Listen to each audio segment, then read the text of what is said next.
Gimana cara kita berzikir dalam kehidupan sehari-hari kita? Apakah harus selalu dengan verbal? Subhanallah, Masya Allah dan seterusnya? Ya, verbal. Apakah harus ada yang lain? Banyak. Zikir itu bisa verbal. Zikir itu bisa fikiran. Ketika kita mengingat Allah, ketika kita berprasangka yang baik tentang Allah, itu namanya kita berzikir. Karena arti zikir itu bisa menyebut, bisa mengingat. Bahkan orang yang beramal solih melakukan satu kebaikan karena Allah, itu juga termasuk berzikir. Bahkan dengan perasaan juga bisa berzikir. Gimana perasaan yang berzikir? Perasaan cinta kepada Allah itu zikir. Perasaan rindu kepada Allah itu zikir. Perasaan takut kepada Allah itu zikir. Perasaan kagum, takjub kepada kebesaran Allah itu zikir. Perasaan marah karena Allah, bukan kepada Allah. Marah karena Allah itu zikir. Benci karena Allah itu zikir. Malu itu zikir. Kalau perasaan kita itu diniatkan karena Allah, cuma niat, ringan banget, udah termasuk orang yang berzikir.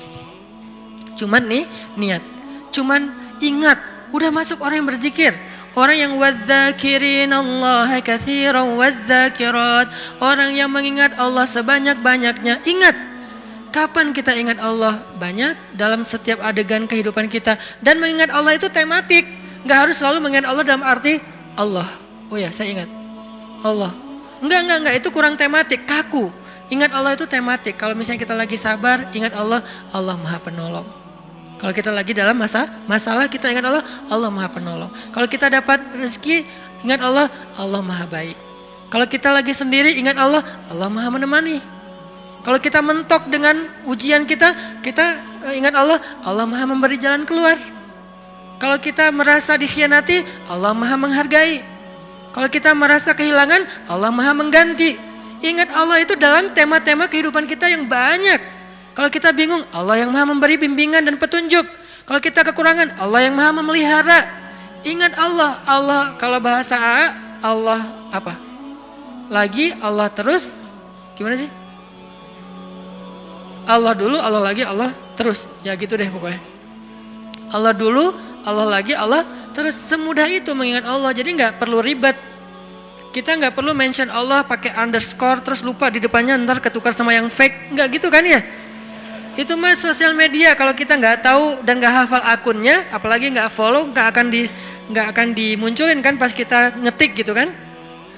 Tersalah lagi. Udah capek-capek story ternyata salah dan nggak bisa diedit. Akhirnya hapus semua. Allah tuh nggak kayak gitu. Gampang. Ingat aja. Ketika kita ingat Allah, saat itu juga Allah ingat kita. Ana inda dhanni abdi bi, aku tergantung prasangka hambaku kepadaku. Jadi kalau kita pengen Allah ingat kita, ingat Allah. Langsung saat itu juga Allah ingat kita. Langsung.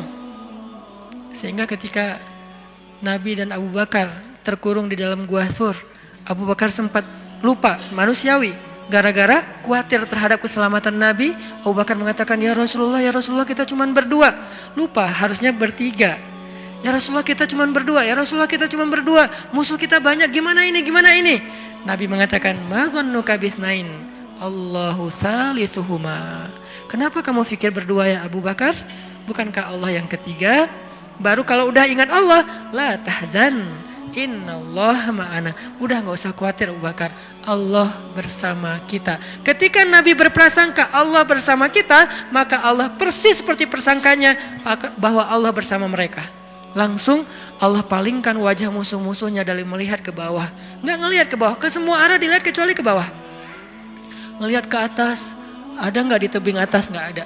Ngelihat ke depan, di balik bukit ada nggak? Nggak ada. Ngelihat ke kiri, di sebelah sana ada nggak? Nggak ada. Lihat ke kanan, di ujung sana ada nggak? Nggak ada. Di belakang, mungkin mereka udah lari, nggak ada. Semua arah dilihat, tapi ke bawah nggak. Kenapa? Allah yang mengarahkan pandangan mereka. Kenapa Allah arahkan pandangan mereka? Karena Allah terlibat dalam urusan itu. Kenapa Allah terlibat? Karena hambanya berprasangka Allah bersama kita. Ada riwayat mengatakan muncul laba-laba bikin sarang. Ada riwayat mengatakan muncul merpati bikin sarang di situ. Tetapi riwayat yang paling kuat, walaupun kita respect dengan semua pendapat ulama, tapi yang paling kuat di antara semua pendapat itu, memang Allah palingkan wajah mereka untuk tidak melihat ke bawah. Padahal kalau mereka ngelihat gini aja, nggak usah ngintip jauh-jauh. Cuman gini doang, udah kelihatan tuh di bawah karena guanya bukan gua, lubang kecil. 2 orang duduk di situ sempit. Kalau mereka ngelihat ke bawah kayak gini, gua tahu nih, ini kaki siapa nih? Ketahuan, kelihatan. Kenapa sih nggak ngelihat ke bawah? Padahal ngelihat ke bawah itu sesuatu yang paling mudah dan kita sering banget ngelihat ke bawah. Tapi di waktu itu benar-benar nggak kelihatan ke bawah. Semua ngelihat muter sampai mereka munyer, sampai mereka pusing. Tapi ke bawah enggak. Luar biasa ya. Berarti Allah bersama Nabi dan Abu Bakar. Kenapa? Karena Nabi mengatakan Allah bersama kita. Jadi saat kita ingat Allah, saat itu juga Allah ingat kita. Sehingga teman-teman, poin ketiga ini mudah-mudahan menjadi penyempurna dari booster kita, 1 hour booster, bukan 1 minute mungkin. Tentang amalan yang paling baik, amalan yang paling istimewa, amalan yang paling disukai Allah, amalan yang paling berharga, yaitu zikrullahi ta'ala, menyebut nama Allah, mengingat Allah, berserah kepada Allah subhanahu wa ta'ala. Mudah-mudahan kita termasuk orang yang bisa banyak zikir setiap harinya. Kalau lagi sedih, panggil Allah. Ya Allah, saya lagi sedih. Sebelum kita panggil, ya netizen. Panggil Allah dulu. Jangan panggil netizen. Karena dia tuh sok tahu, sok benar. Maha tahu, kalau mau bilang maha nggak boleh. Sok tahu, sok benar. Benar terus, nggak pernah salah, kita yang salah. Dan dia lebih tahu masalah kita daripada kita sendiri. Nah itu netizen. Makanya jangan ngomong ke netizen.